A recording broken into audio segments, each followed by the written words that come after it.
Assalamualaikum warahmatullahi wabarakatuh.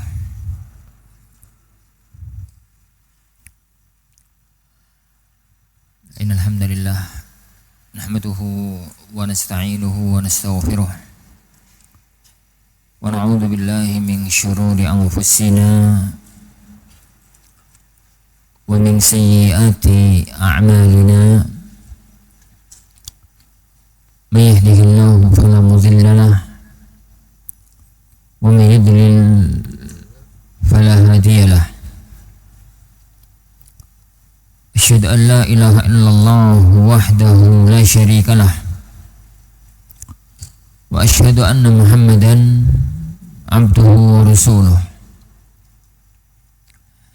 Ya ayyuhalladzina amanu taqullaha haqqa tuqatih wa la tamutunna illa wa antum muslimun. Ya ayyuhan nasu taqu rabbakumul ladzi khalaqakum min nafsin wahidah wa khalaqa minha zawjaha wa batha minhuma rijalan katsiran wa nisaa'a wattaqullaha alladzi tasaaluna bihi wal arham innallaha kana 'alaikum raqiba. Ya ayyuhalladzina amanu taqullaha wa qulu qawlan sadida yuslih lakum a'malakum wa yaghfir lakum dhunubakum wa man yuti'illaha wa rasulahu faqad faza fawzan 'azima. Amma ba'd, fa inna asdaqal hadisi kitabullah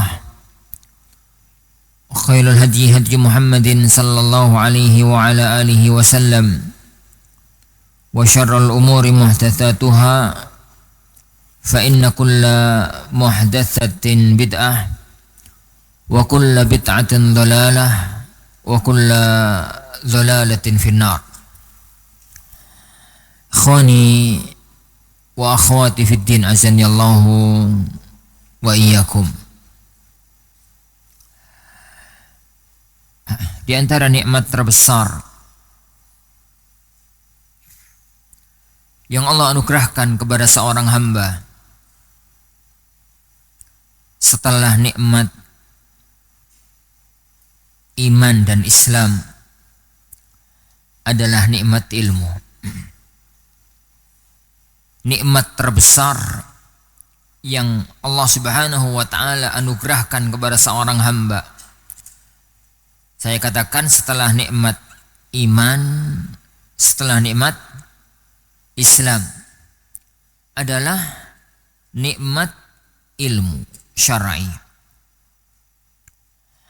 Karena ilmu ini adalah sumber kebaikan dunia dan akhirat. Kata Ibnu Qayyim Jauziyah rahimahullahu taala, beliau mengatakan sumber kebaikan dunia akhirat itu adalah al-ilm wal adl.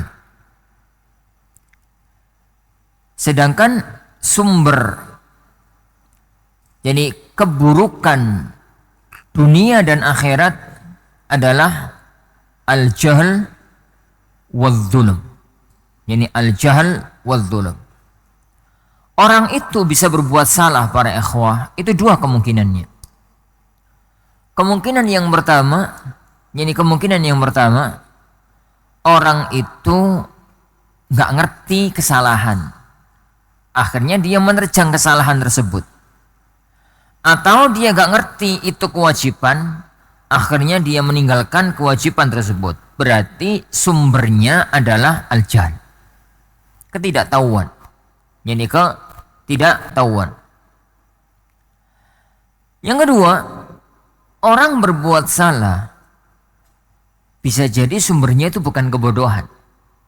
Sumbernya itu adalah al-zulm. Dia itu berbuat kezaliman. Ngerti kalau itu perbuatan tercela, tetap dikerjakan. Ngerti kalau itu perbuatan yang terlarang, tetap diterjang. Nah, kebalikannya para yudin azani Allah wa iyyakum. Orang itu bisa menjadi orang yang baik apabila lawannya lawan dari ilm dan zulm. Orang ya lawan dari ilm, lawan dari jahal dan zulm, yaitu orang tersebut memiliki ilmu lalu mau untuk mengamalkan ilmu yang dimilikinya. Jadi dia itu memiliki ilmu dan memiliki dan mau untuk mengamalkan ilmu yang dimilikinya.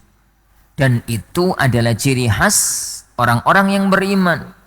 Doa yang selalu kita minta kepada Allah Subhanahu wa taala, ihdinas siratal mustaqim siratal ladzina an'amta 'alaihim ghairil maghdubi 'alaihim waladdallin.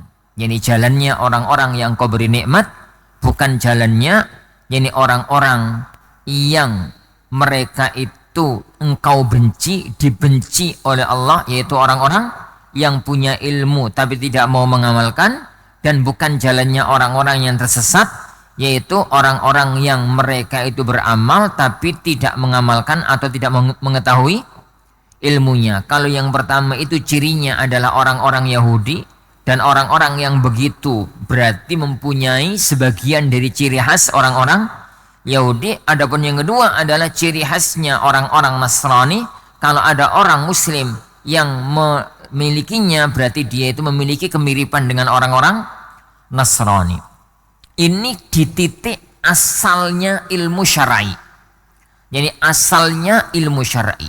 Apalagi kalau kita itu bicara tentang samarah, tentang buah, tentang hasil dari ilmu syar'i yang kita pelajari.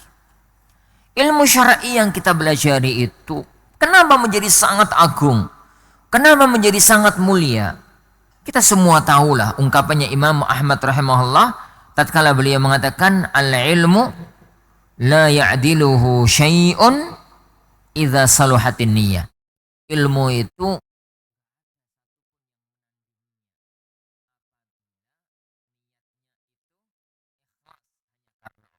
tatkala beliau maka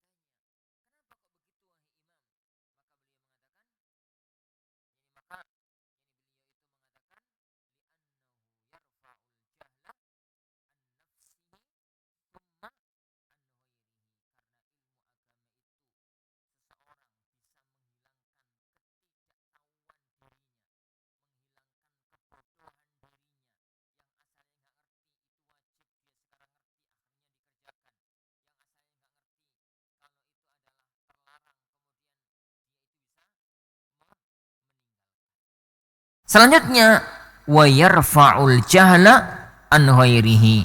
Dia itu menghilangkan kebodohan dari orang lain. Jadi menghilangkan kebodohan dari orang lain dengan cara mendakwahkannya, dengan cara menyampaikannya kepada orang-orang lain.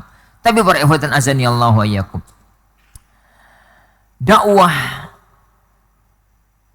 yang itu adalah maqamun nubuwah. Berdakwah menyampaikan ilmu syar'i yang itu adalah tugas dan makomnya para nabi dan para rasul. Itu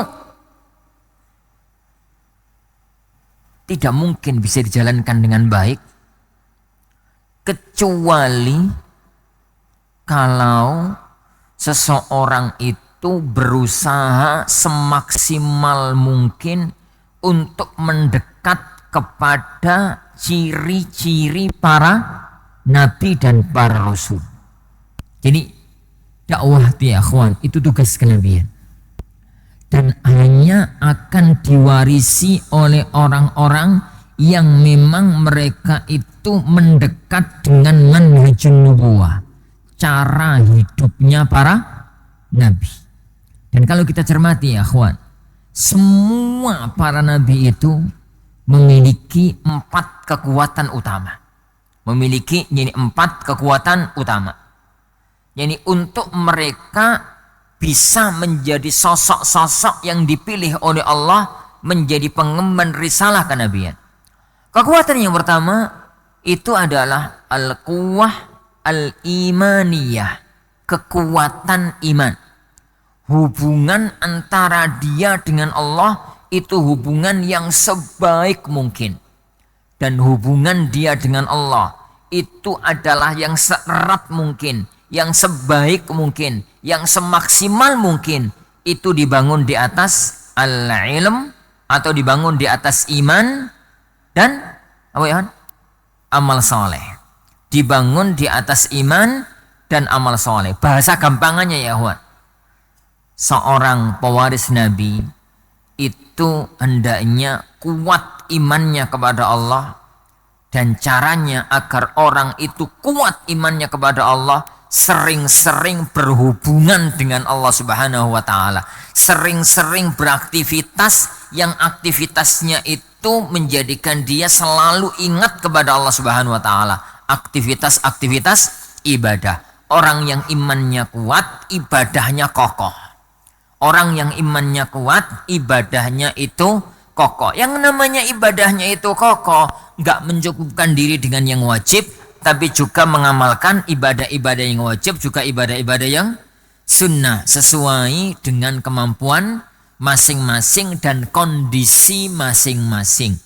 Jadi salah satu di antara sunnatullah di muka bumi ini para ikhwah, ibadah yang wajib itu sedikit. Dan ibadah yang banyak itu ibadah sunnah. Ibadah yang wajib itu sedikit terbatas. Salat misalkan sangat terbatas, 5 kali, nggak bisa lebih. Dilebihkan jadi bid'ah malahan. Itu pun cuma sebentar. Ibadah salat 4 rakaat kalau sekedar wajib itu kan bentar. Paling berapa menit? 10 menit. Sampai tuh. Anggaplah 10 menit. 10 menit kali 5 berapa? 50 menit, 1 jam. Padahal waktu yang Allah berikan kepada kita 24 jam. Ibadah puasa kalau wajib itu sedikit. Setahun, 1 bulan. Ibadah zakat, sedekah kalau wajib itu sedikit. Berapa? 25.000 per 1 juta.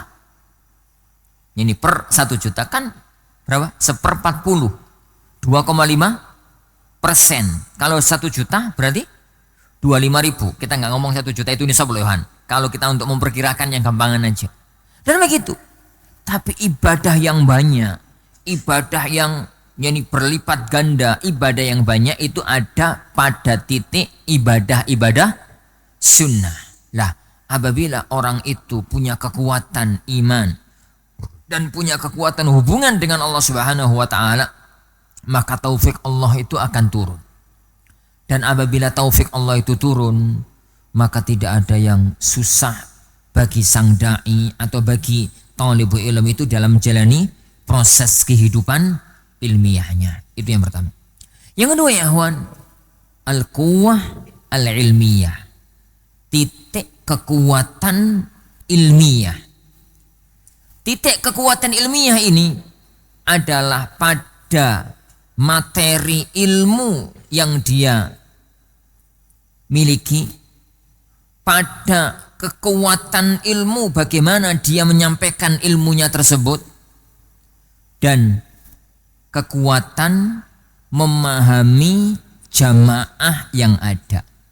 Al-Imam Ibnu Utsaimin rahimahullahu taala tatkala menyebutkan tentang makna firman Allah Subhanahu wa taala, "Qul hadhihi sabili ad'u ila Allahi ala basiratin." Al-basirah itu al-basirah di 3 titik.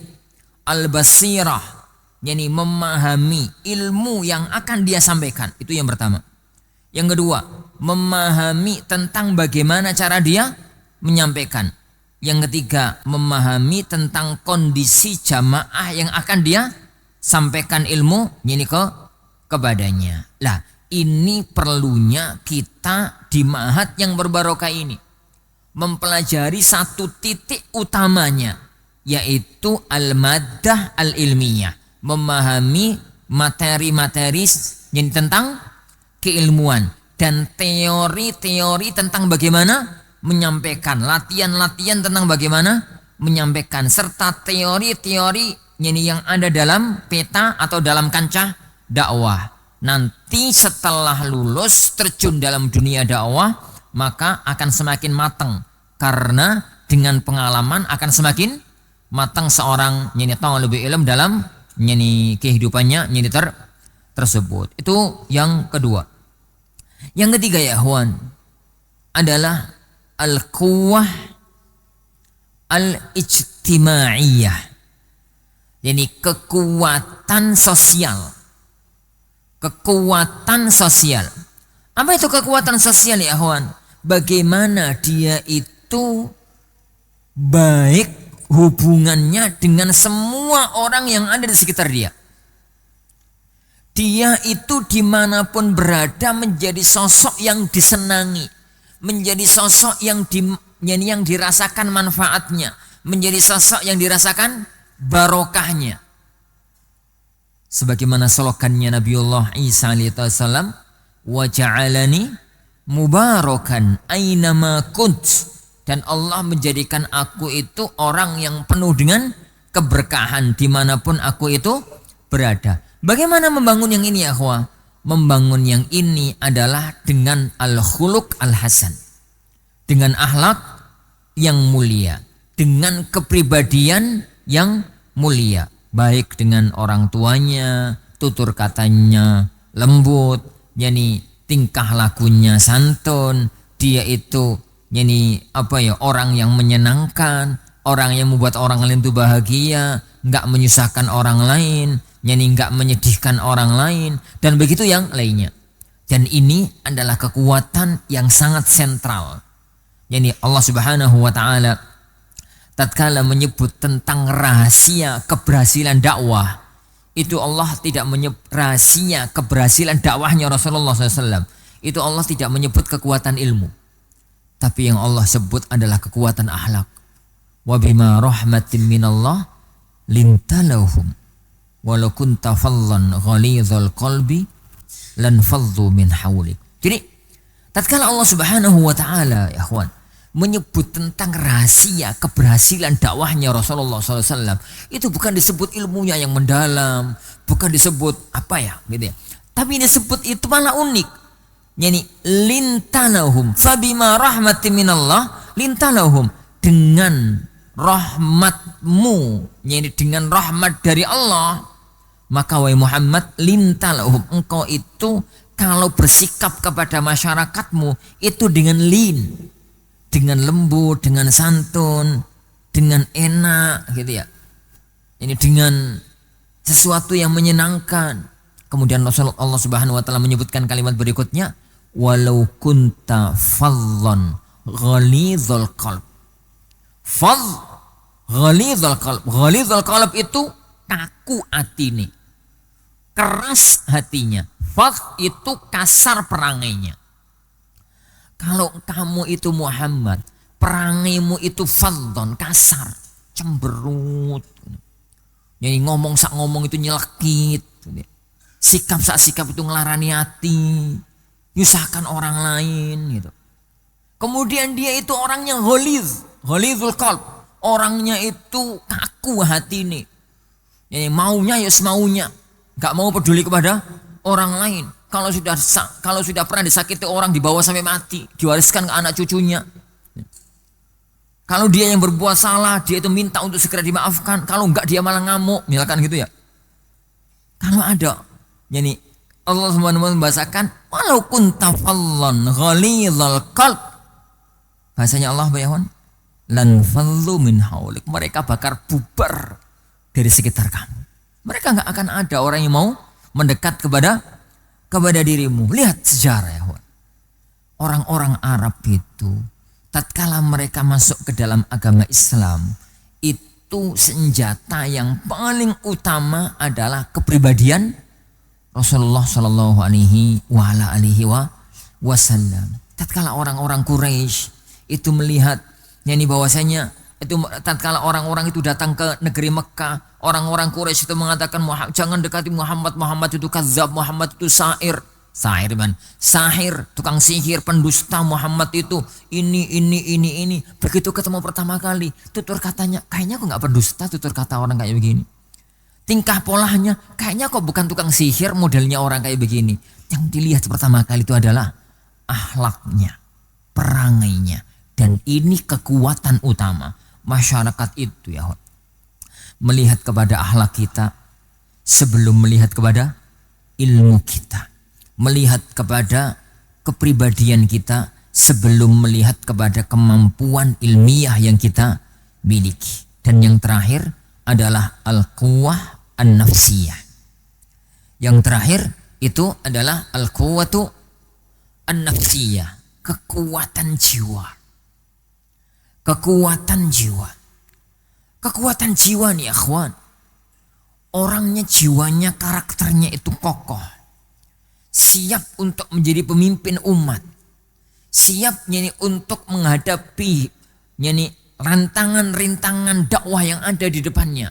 Rawe-rawe rantas, malang-malang putung. Mesti ngerti ya? Setelah wong Jawa itu. Jadi ngerti rawe ya? Ngerti rawe? Wong Jawa siapa yang Jawa? Siapa yang... Jadi rawe itu tumbuhan yang tumbuhan merambat gitu loh, kayak mangka gitu tumbuhannya kecil-kecil, tapi buahnya itu ada bulu yang gatalnya, subhanallah. Itu gatal, yang paling gatal itu gatal rawe, kata orang Jawa, tapi ya nggak tahu kalau kata antum. Coba aja ini kalau nggak percaya. Ini ada yang ada di hadapan dia, sekelas itu diterjang, dirantas, diputusi, dihilangkan. Apapun yang menghadang dia maka dihancurkan. Kepribadiannya itu kokoh, kepribadiannya itu kuat.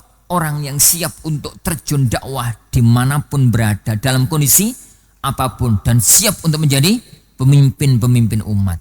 4 sisi utama ini ya wa ta'ala yang ingin untuk kita pelajari bersama di lembaga-lembaga semacam ini. Di tempat-tempat yang semacam ini. Di tempat ini ya kita berusaha untuk menggembleng iman, menggembleng amal soleh kita, ibadah kita kepada Allah Subhanahu wa ta'ala. Di tempat ini kita berubah ya untuk meningkatkan, melejitkan, memaksimalkan kemampuan ilmiah yang kita miliki. Di tempat ini kita mencoba untuk mempelajari akhlak-akhlak yang mulia dan menerapkan akhlak-akhlak yang mulia, sehingga itu bukan menjadi satu teori akhlak, tapi menjadi satu budaya kehidupan. Karena akhlak itu enggak teori ya ikhwan. Yang namanya akhlak itu sifatun rasikhatun fin nafsi tuaddi ila al-ahlaki au ila al-a'mal al-fadilah. Jadi sesuatu yang kuat dalam jiwa yang menjadikan dia itu secara spontanitas berbuat kebaikan lah. Itu namanya budaya. Secara spontanitas dia itu melakukan amal kebajikan. Dan di tempat ini pula lah kita berusaha untuk menempa diri, melatih diri untuk tidak jadi anak mama, untuk tidak jadi anak cengeng, untuk tidak jadi anak yang selalu bergantung kepada orang tua, untuk tidak cepat menyerah dengan kondisi hidup ya kawan. Kalau antum tuh ya kawan, kalau kita itu hidup itu masya Allah, bangun tidur ada yang nyiapin air anget, jadi mau mandi anduk disiapin, kemudian keluar kamar mandi baju sudah disiapkan, mau mau BAB dianter ikanin, jadi mau makan ada yang nyuapin, jadi panas dikit adem dikit diangetin, kemudian gak enak dikit dibelikan di luar, mau istirahat panas dikit dipayungi, hujan gerimis dikit diapain gitu ya. Kalau sudah tidur pakai AC, selalu begitu ya Ikhwan. Hidup itu begitu. Wallahi, suatu hari listrik mati, nangis. Kenapa? Gak iso tidur ya Ikhwan. Suatu hari ada gempa, malam-malam jam 9 malam gempa dan dia harus keluar. Dan harus di pinggir alun-alun. Gak bisa di rumah karena akan ada gempa susulan. Dia itu akan nelongso jerit. Tapi orang yang biasa hidup biasa ya Wan. Jadi orang itu jangan siap jadi orang kaya karena gak perlu dipersiapkan itu sudah siap ya Wan. Tapi siap untuk hidup dalam kondisi apapun. Bukan siap miskin juga ya Wan. Jangan siap miskin ya Wan. Siap untuk adaptasi dengan takdir. Kita dulu gak pernah tahu takdir kita itu apa. Dan hidup itu romantika. Hidup itu gak pernah stabil. Wa tilkal ayyamu nudawiluha bainan nas. Hari-hari itu kami jadikan berputar antar manusia. Kadang seneng, kadang susah, kadang ini, kadang begitu. Itulah kehidupan. Maka butuh kekuatan jiwa, butuh kekuatan mental. Jadi butuh untuk kekuatan mental yang ada. Lah, 4 sisi ini ramuan yang harus diramu dari satu sisi untuk menjadi jiwa kita. Jadi untuk menjadi jiwa kita. Semakin kita mampu mengambil keempat-empatnya, maka semakin dekat kita kepada manhajun nubuwah. Jadi manhajun nubuwah. Semakin dekat kita kepada keempat-empatnya, semakin dekat Ewan. Dan itu gak mungkin.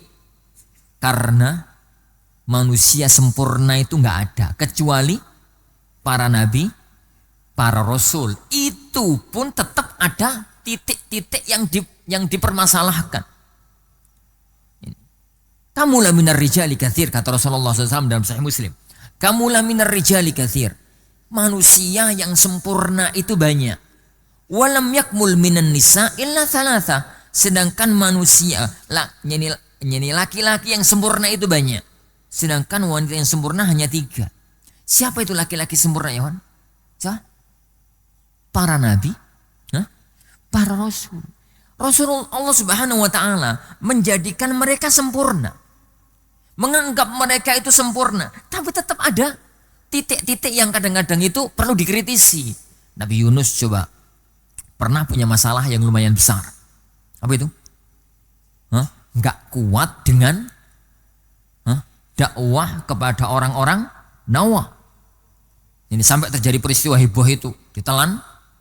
Ini ikan paus, bukan ikan hiu ya, bukan hiu mati ya, ikan paus ya. Ini. Kemudian pas sebagian para nabi-nabi yang lainnya, sebagian para nabi-nabi yang lainnya. Lah, antum cermati, semua para nabi itu tidak hanya di satu titik ya. Semua para nabi tidak hanya punya kekuatan di satu titik. Kalau kita ya cermati, orang itu kuat iman dan ibadahnya, tapi gak ngerti apa-apa, goblok. Itu gak bisa jadi da'i ya Wan. Jadi wong soleh, tapi gak bisa jadi orang yang muslih. Karena apa yang mau dia lakukan? Apa yang mau dia sampaikan? Faqidu syai' la yu'tih. Orang yang gak punya sesuatu gak mungkin ngasih. Gak punya duit gak mungkin ngasih duit. Gak ngerti mubtada' khabar, bagaimana mau dia nyampaikan mubtada' khabar? Orang yang mempunyai titik kekuatan iman dan amal soleh, ini orang yang baik pada dirinya. Dia itu adalah bintang yang bersinar tapi tidak mampu menyinari orang lain. Dia itu bersinar tapi tidak mampu menyinari orang lain. Yang kedua ya, orang itu pinter tapi gak mempunyai yang lainnya. Ini tambah bahaya. Orang pinter gak punya iman, orang pinter gak punya akhlak, itu bahayanya jauh lebih besar dibandingkan apa? Dibandingkan orang-orang yang goblok ya, orang-orang yang bodoh. Sama-sama maling ya, nek maling wong goblok itu kan maling pitik, maling bebek, maling sarung, mentok-mentok gebuki wong. Tapi wong pinter maling. Jadi apa ya, Wan? Mudah nggak ngerti. Negara ini hancur bukan karena malingnya orang bodoh, tapi karena malingnya orang pintar.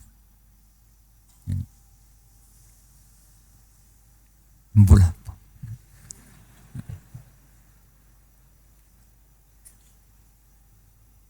Nah,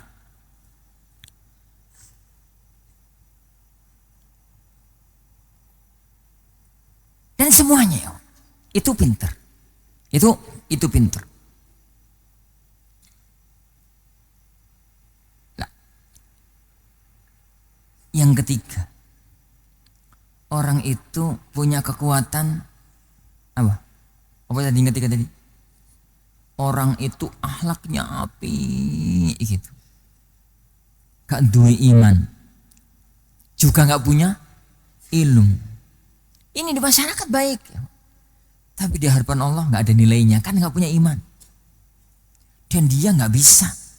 Ini untuk menjadi da'i ilallah. Karena juga gak punya ilmu. Karena juga ini gak punya ilmu. Dan yang lainnya. Kalau salah satu ini runtuh, maka ada titik cacatnya.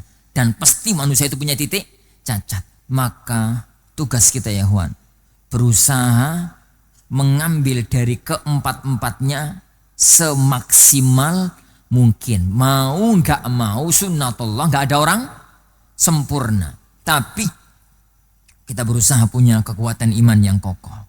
Berusaha mempunyai kekuatan ilmu, kekuatan sosial, dan kekuatan jiwa. Jadi untuk kita itu menuju kepada mendekat kepada calon atau kepada garis pewaris para nabi. Makanya ya Huan, kitab-kitab yang semacam yang kita pelajari ini, kitab Tadhkiratus Sami' wal Mutakallim oleh Al-Imam Ibnu Jama'ah, yang diikhtisar, yang diringkas oleh Syekh Ali Hasan Al-Halabi rahimahullahu ta'ala, adalah salah satu di antara upaya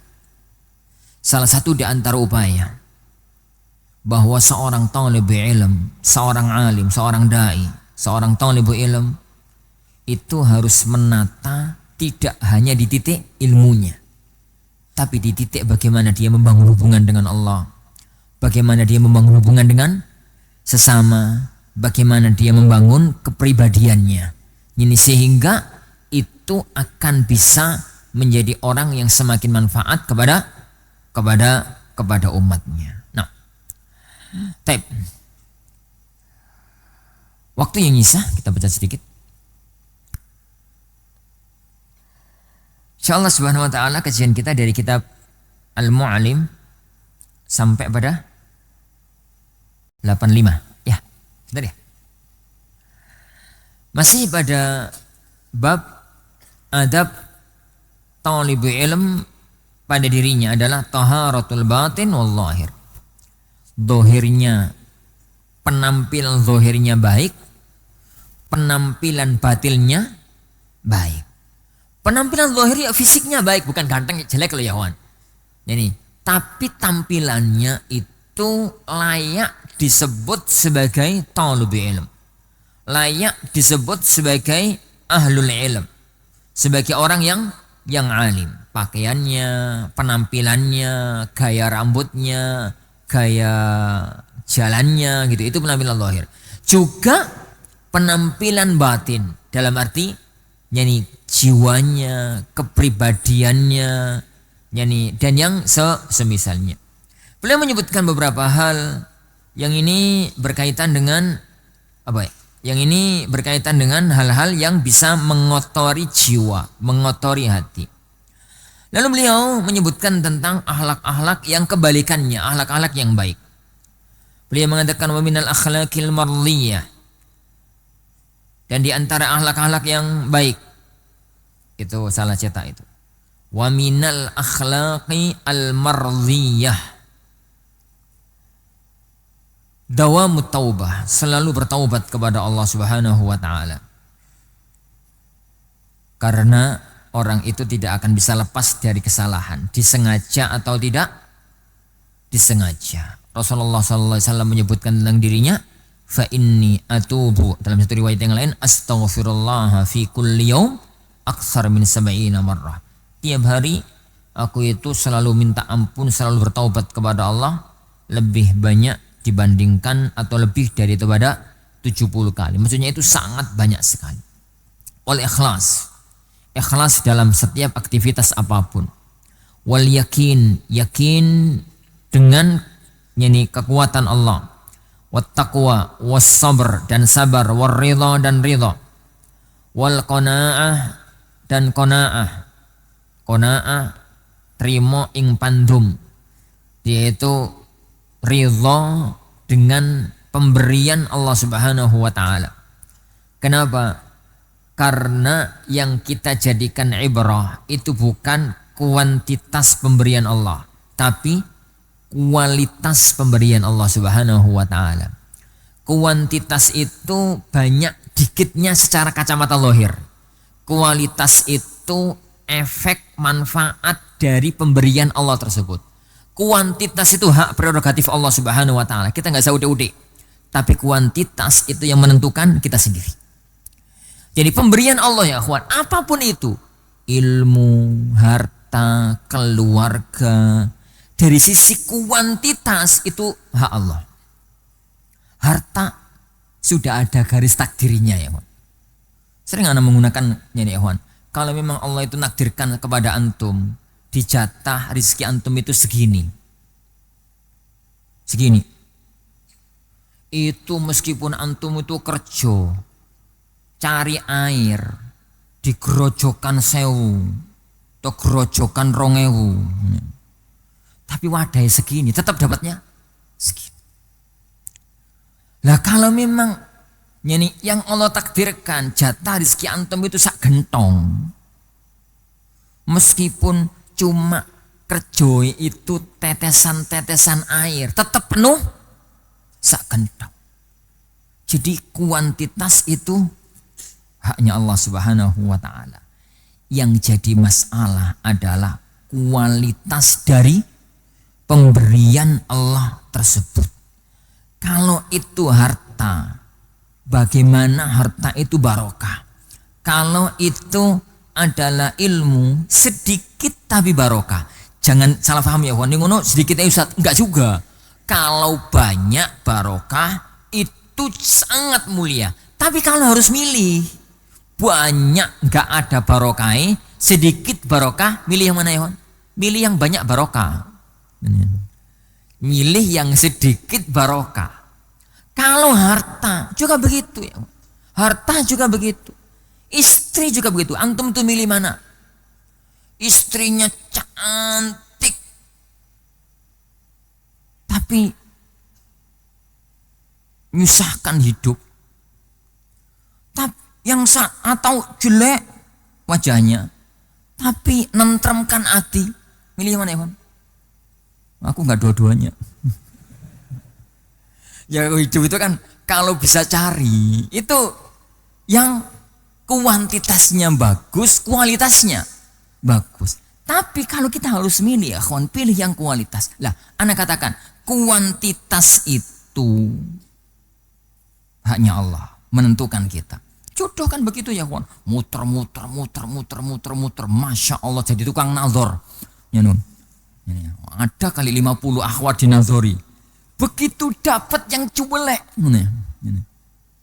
Ya kawan. Ini begitu nikah, nggak tahu kenapa kok bisa nikah dengan akhwat yang jelek. Misalkan begitu. Itu urusan kuantitas. Tapi begitu kualitas, Anda yang menentukan bagaimana ngatur rumah tangga. Jadi masalahnya itu bukan di kuantitas. Makanya ini Allah Subhanahu wa taala mensyariatkan yang namanya apa? Qanaah, zuhud. Zuhud itu ya kan? Ini wat tawakkul, tawakkal, wat tafwid itu ya menyerahkan urusan hidup hanya kepada Allah setelah memaksimalkan apa? Upaya. Wassalamatul batin, kebersihan batin. Wa husnul kepada Allah. Wa tajawuz, gampang memaafkan orang lain. Wa husnul khuluq dan husnul khuluq. Wa ru'yatul ihsan, dan pandangannya itu selalu pandangan kebaikan. positive thinking itu kalau bahasa kita. Wa syukrun ni'mah, mensyukuri nikmat. Wa syafaqah ala khalqillah, ini kasih sayang kepada makhluk-makhluk Allah. Wal haya'u minallah wa minan nas, rasa malu kepada Allah dan rasa malu kepada manusia. Wa mahabbatullahi ta'ala hiyal khaslatul jami'ah, dan rasa cinta kepada Allah